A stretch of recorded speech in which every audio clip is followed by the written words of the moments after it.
A short story by Paul McCann where rainbows rise. Beyond the rainbow there is a magical road across the sky that brings fairies to home and a place near Fairy Lake. But long before the fairies ever found the magic road, there were other dwellers of the lake. Once in that long ago time, these creatures called flossers were the only known inhabitants of Fairy Lake. Some of the flossers couldn't get along, no matter how hard they tried, and so they found it was best to separate into two tribes. So on one side of the lake, there were the green-thumbed flossers, who were very talented gardeners, and on the other side of the lake were the woodworking skilled builders, flossers, and they all turned into a tribe of their own. It was said that they could do their own thing. The green-thumbed flossers could grow vegetables on a rock, but apart from being great gardeners, they were also expert chefs as well. They were always able to cook some new dishes and were able to live happily on their spot of Fairy Lake. They never bothered to mix much with their neighbours across the other side of the lake. On the other side of the lake, the flossers, known as the woodmasters, were busy drilling and filling holes, sandpapering and stapling and painting and writing and grouting and planning and planing and staining with their hammers and glue. They knew what to do, and they were a happy crew. They all seemed to work very well with wood. On the other side, of course, the green-thumbed flossers were always busy working in the golden fields by the lake. The flossers on each side of Fairy Lake sang, as they worked, little songs they had made up. Would you carve with me some wooden toys for all of the girls and boys? And the tree trunk coats and hollowed out boats, we'll go fishing for all day on the lake. And on the other side, other fairies, the flossers, the gardeners with the green thumbs, would be singing their tunes and hums. Digging up weeds and sowing in seeds, the gardeners of the lake. Cutting the hops and bringing in crops were growing in the fields. Happy tribes on both sides of the lake.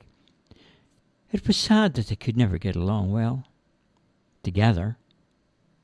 There were fights, and sometimes they would shout over, "Get a real job," and other sort of comments. Trouble was always on the boil between them both, the warring tribes. But this is the story of how they became friends. It all began one day when the fishing flossers' boat sank upon the lake, and because their catch was lost, the flossers faced hunger for a while. As the days went on, they began to get more hungry, and so the woodmasters began to build bigger and stronger boats for their people. But again, they sunk to the bottom of Fairy Lake. With talk of sabotage and revenge on the cards, a meeting was called for, and all suggestions were taken to solve this crisis. And the tribe leader, Scruffy Floss, he stood before the entire tribe of woodmasters and he said, we have a problem on the lake. I think an unseen force is sinking each boat that we put out. So we are unable to catch the fish unless we get some food soon. We're going to perish. Some of us have for the first time felt hunger pains that we have never known. I want to suggest that we ask the green thumbs for help. It was deadly quiet then. Fluffy Floss stood up and he broke the silence. Who among us wants to go through another day with no food? No one answered. And then Scruffy said, seems to me, fellow flossers, that we have no other alternative. We must ask the flossers across the lake for some food. Maybe in return we could build them some homes. Unbeknownst to them, on the other side of the lake, the Green Thumbs were also having a meeting. The word had come that a cosmic hurricane was heading down from the sky road and would soon be there in a short time, and suggestions were called for. On one side there were flossers with empty bellies, and on the other side there were flossers with grave fears of the impending doom.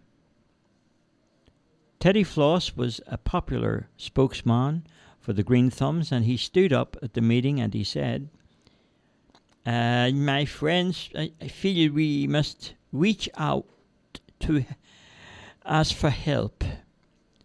When this storm hits us, the lake will rise. We need to build walls to keep our water out. If we don't, all of us will be drowned. I suggest that we ask the wood masters to build us the walls, and in return we will supply them with food and drink and cook for them as long as it takes. After many hours of arguing and debating, the motion was carried.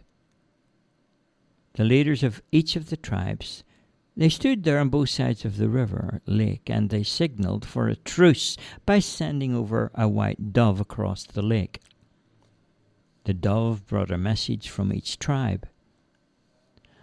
After a brief discussion, the doves were returned with the agreement for both two tribes to help one another.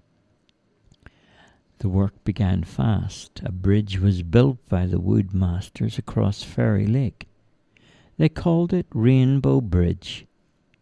At last, there was a common goal, and a newfound friendship was found. With confidence, the Green Thumbs brought food to the hungry woodmaster flossers, and they started to cook up a huge feast for all of the woodworkers who were starving. Once they had eaten, their strength had returned, and they began to take their tools and timber across the Rainbow Bridge. Soon tall walls were erected on both sides of Fairy Lake to keep out the flood waters, and they had finished the wall just in time. The hurricane arrived, and a flurried frenzy of wild winds brought debris and mayhem, and yet the walls stood firm. The water in Fairy Lake rose higher and higher and scurried up the walls. The flood waters were kept at bay, and suddenly there came an end to the storm.